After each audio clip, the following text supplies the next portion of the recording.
2016 பார்த்தோம்னா முதல் முறையாக களம் காண்றாரு வெற்றிவேல் அவர்கள். டிடிவி தினகரன் கட்சியில் துணை பொதுச் செயலாளராக இருந்த வெற்றிவேல் அவர்கள் அந்த எலெக்ஷனில் நின்று சொற்ப வாக்கு வித்தியாசத்தில் ஜெயிக்கிறார். ஒரு 500-600 ஓட்டில் தான் ஜெயிக்கிறாரு. அதன் பிறகு அவர் டிடிவி தினகரன் அணிக்கு போனதுக்கப்புறம் அந்த வெற்றிவேல் அவர்கள் தகுதி நீக்கம் செய்யப்படுகிறார். அதன் காரணமாக அங்கே பை எலெக்ஷன் 2019 வருது. அங்கே வந்து ஆர்டி சேகர் அவர்கள் முதல் முறையாக எலெக்ஷனில் நின்று கிட்டத்தட்ட 40,000க்கு மேற்பட்ட வாக்குகள் வித்தியாசத்திலேயே ஜெயிக்கிறார். 2021 எலெக்ஷன்லேயே நம்ம பார்த்தோம்னா ஆர்டி சேகர் அவர்கள் கிட்டத்தட்ட 50,000க்கு மேற்பட்ட வாக்குகள் வித்தியாசத்தில் அவர் ஜெயிக்கிறார்.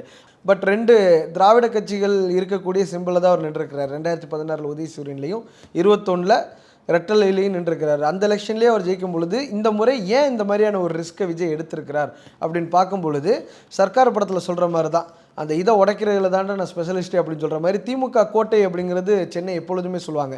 இன்றைக்கு நேற்றல்ல, காமராஜர் காலத்திலையும் சரி, பக்தவச்சலம் காலத்திலையும் சரி, அதன் பிறகு வந்து எம்ஜிஆர் ஜெயலலிதா காலத்திலையும் சரி, எடப்பாடி பழனிசாமி அவர்கள் காலத்திலையும் சரி, சென்னைங்கிறது எப்பொழுதுமே வந்து திமுகவோட கோட்டம்பாங்க. கடந்த 2021 எலெக்ஷனில் கூட சென்னை மண்டலத்தையே கிட்டத்தட்ட ஸ்வீப் பண்ணாங்கன்னே நம்ம சொல்லிடலாம், மதுராந்தகம் தொகுதியை தவிர.